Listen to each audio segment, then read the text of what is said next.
सो दोस्तों आज की इस वीडियो में हम लोग एक 200 एम्पियर का एनर्जी मीटर बनाने वाले हैं। यहाँ पर जो चीज़ यूज़ में लेने जाएंगे हम लोग वो ये एक एनर्जी मीटर है। वैसे ये छोटे साइज़ में भी आता है, ये 10 एम्पियर का होता है, लेकिन इसमें जो है आप वॉटेज नहीं देख सकते, कोई लोड कितना देर चला है वो नहीं देख सकते, और साथ में कुछ और भी चीज़ें होती हैं जो इसके अंदर नहीं मिलती। इसमें सिर्फ एम्पियर मिलेगा और वोल्टेज मिलेगा। खैर ये भी 100 वोल्ट तक का उसकी जो एनर्जी है वो बता सकता है कि इतने एम्पियर से ये खर्च कर रहा है, लेकिन ये नहीं बता पाएगा कि किसी बैटरी में AH कितना है। तो अगर किसी बैटरी का AH निकालना हो तो ये डिवाइस ज़्यादा बेस्ट रहेगा। खैर इससे रिलेटेड जो भी जानकारी होगी मैं अभी आपको वीडियो में देता जाऊंगा। अब इसको क्या करना है कि देखो ये खुला हुआ एक सर्किट है, इसको किसी बॉक्स में हमें फिट करना होगा ताकि मैं इसे लंबे समय तक यूज़ में ले सकूं। उसके लिए मैं यहाँ पर यूज़ में लेने वाला हूँ हमारे कुछ पार्ट्स, जो कि पार्ट्स हमारे ये वाले हैं। अब यहाँ पर देखो क्या क्या है। तो पहली बात तो ये एक नॉर्मल सा एक 3 पॉइंट या 4 पॉइंट का एक जंक्शन बॉक्स है, इलेक्ट्रिसिटी बॉक्स बोल सकते हो। अब इसमें क्या है कि यहाँ पर नॉर्मल सी एक शीट आती है, लेकिन उसको मैंने निकाल करके इसमें एक नॉर्मल सी PVC शीट जो कि पाइप से हम लोग काट के बनाते हैं, और ये जो आप डिज़ाइन देख रहे हो एक स्क्वायर, ये हमारा लगेगा यहाँ पर। इसकी जो डिस्प्ले का साइज़ है लगभग इतना ही है, तो ये कट जाने के बाद अंदर की ओर से लग जाएगा और हमारा जो है यहाँ से दिखाई देगा कि हाँ ये डिस्प्ले है। बाकी अब इसके वायर्स को लंबा नहीं करना है क्योंकि ये एक सिलिकॉन वायर है और इसमें इससे अच्छा वायर मेरे पास नहीं था, तो जो लगाया आया है मैं उसी को यूज़ में लेने वाला हूँ। लेकिन इसके अंदर मुझे इस तरह के कुछ बैटरी टर्मिनल को यूज़ करना होगा, तो मैं 3 टर्मिनल यूज़ कर रहा हूँ क्योंकि एक तरफ से हमारा इनपुट हो जाएगा नेगेटिव, एक तरफ से हमारा आउटपुट हो जाएगा नेगेटिव, लेकिन जो पॉजिटिव का जो कनेक्शन है वो सेम है, एक ही जगह पर कनेक्ट है। तो इसको मैं आपस में शॉर्ट करके टोटल 3 बैटरी के कनेक्टर मुझे चाहिए। तो एक कनेक्टर पॉजिटिव के लिए जो कि इनपुट आउटपुट दोनों में काम करेगा, और एक हमारा जो है ये वाला रहेगा। तो ये वाला इनपुट और आउटपुट में अलग अलग रहेगा। तो इसके लिए ये 3 ऐसे बैटरी के टर्मिनल्स, और साथ में हमारा ये 3 ऐसे नट बोल्ट जो कि इसे फिक्स करेंगे। खैर जो भी होगा आप वीडियो में देखते जाना, आपको समझ में आ जाएगा कि आखिर ये बनने कैसे वाला है। इसका यूज़ यहाँ पर नहीं करेंगे हम लोग, ये बस आपको दिखाने के लिए। सो अब इसकी हम लोग कटिंग करके आ जाते हैं, क्योंकि कट करने के बाद ही इसका जो डिस्प्ले है वो इसमें इस पार से उस पार देख पाएगा।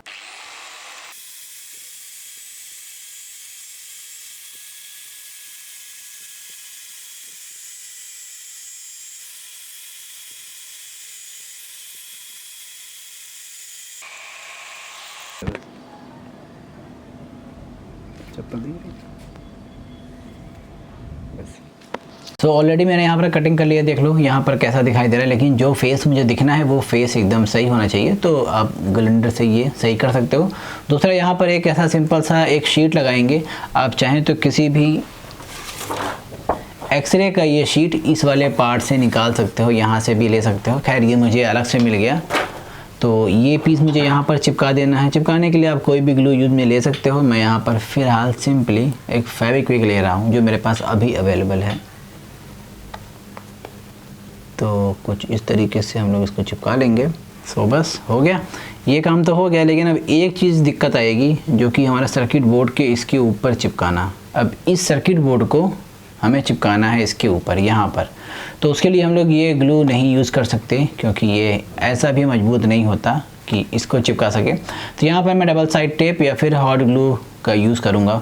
सो यहाँ पर मैं एक डबल साइड टेप यूज़ कर रहा हूँ, ये मोबाइल में ज़्यादातर यूज़ में लिया जाता है। तो सिंपली इसका जो कागज़ है वो निकाल लेना है। ऑलरेडी मैंने इसको यहाँ पर अप्लाई कर लिया है ऐसे, और ये ऐसे। सो यहाँ पर जो है इसे कुछ यहाँ पर ऐसे चिपका लेंगे हम लोग। सो ये अब चिपक चुका है, ठीक है। बस हो, ऐसे मुझे कोई भी ग्लू लगाने की ज़रूरत नहीं है, इतने से मेरा काम हो जाएगा। बस हो गया। अब यहाँ पर इसमें जो है टोटल 3 छेद करने हैं, होल्स जिसे आप बोलते हो। तो 3 होल करेंगे, 1 2 और 1 3। एक इनपुट का नेगेटिव, एक आउटपुट और नेगेटिव, और यहाँ पर इनपुट आउटपुट का पॉजिटिव। सो यहाँ पर मैंने इसको डबल साइड टेप से चिपकाया था, लेकिन मालूम पड़ा कि इतना मजबूत नहीं है वो। तो मुझे एक 3 पीस जो है प्लास्टिक के PVC से ही इसी में जो नट जा रहे थे, तो उसी से मैंने सपोर्ट दे दिया, ये टाइट हो जाएगा। अब ये जो तीनों नट निकले हैं इसी में ये इनपुट नेगेटिव आउटपुट और पॉजिटिव इनपुट आउटपुट का कनेक्शन हो जाएगा। अब इसके अंदर हमें जो है इस तरह के 3 पत्तियों को जो है सोल्डर करना होगा ताकि ये इस नेट से कनेक्ट हो जाए। बाद में हम लोग इसी में बैटरी के टर्मिनल और इन्वर्टर के टर्मिनल या फिर कोई भी लोड का टर्मिनल जो है कनेक्ट कर पाएंगे। सो अब इसमें क्या करना है कि इसको यहाँ पर सोल्डर कर लेना है। तो सोल्डर करने के लिए सिंपली आपको पता है सोल्डर आयरन हम सोल्डर कर लेंगे।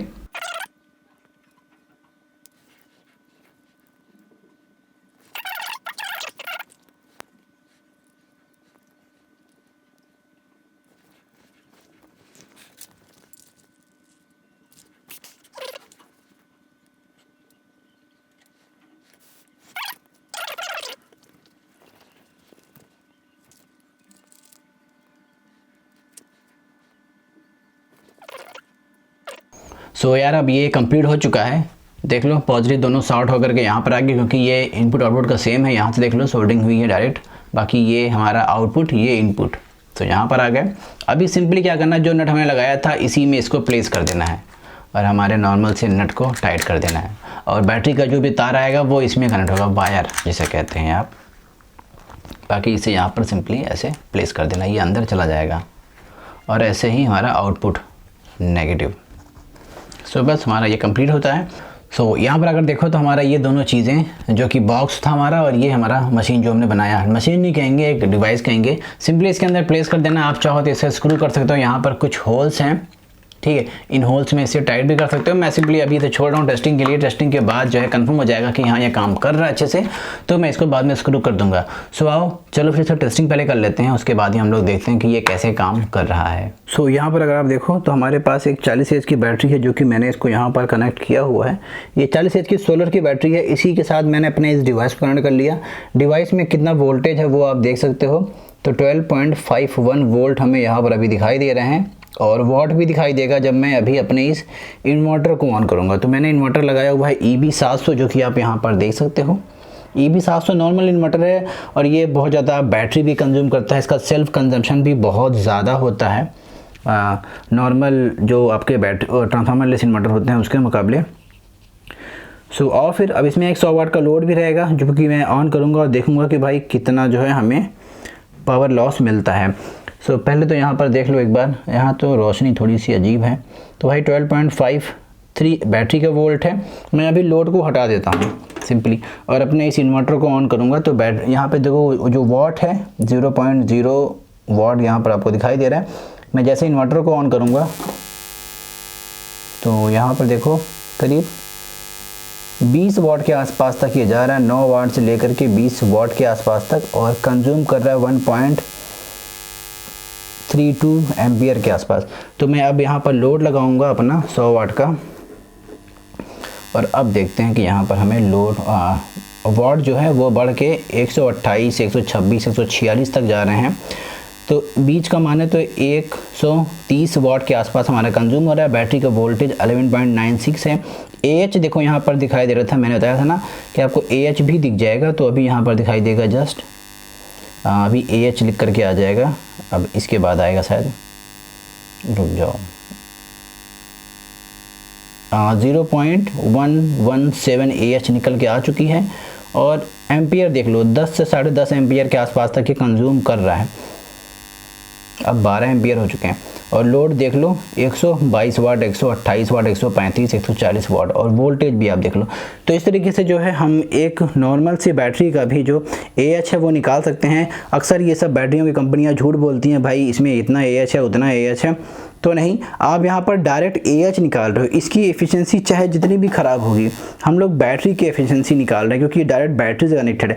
अगर यहाँ पर आउटपुट से मैंने कनेक्ट किया होता तो ये आउटपुट की वजह से बैटरी के बीच में जो तार है उसका लॉस करता, फिर इसके अंदर जो ट्रांसफार्मर है वो लॉस करता, तब जाकर के यहाँ पर हमारा जो है एक सही से आउटपुट निकल करके आता, जो कि ढेर सारे लॉस से बीच में से निकलता। लेकिन यहाँ पर डायरेक्ट बैटरी का जो लॉस है वो मामूली सा है, क्योंकि यहाँ पर मैंने बहुत ही थिक वायर यूज़ किए हैं।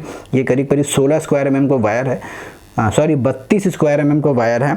तो मैं ये यूज़ कर रहा हूँ, देख लो एक उंगली के बराबर जो है ये वायर भी है। तो ऐसा कुछ समझ सकते हैं। बाकी 140 वाट, 113 वाट, 110 वाट ऐसा कुछ करके हमारा यहाँ पर लोड चल रहा है। सॉरी थोड़ा सा कैमरा इधर उधर हो गया था। सो ये डिवाइस इस तरीके से आपका AH, वोल्टेज, एम्पियर और टाइम भी दिखा देता है। कई बार नहीं, इसमें टाइम नहीं दिखता भाई, सॉरी मैंने शायद वीडियो में फर्स्ट बोल दिया था कि टाइम दिखेगा, इसमें टाइम नहीं दिखाई देगा।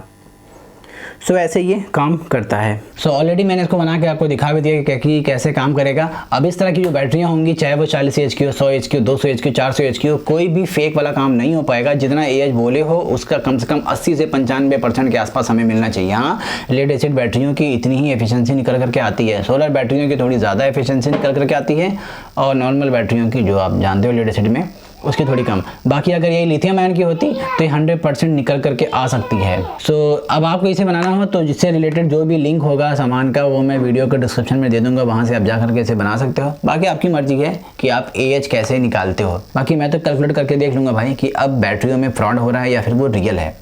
बाय बाय, बस इतना ही।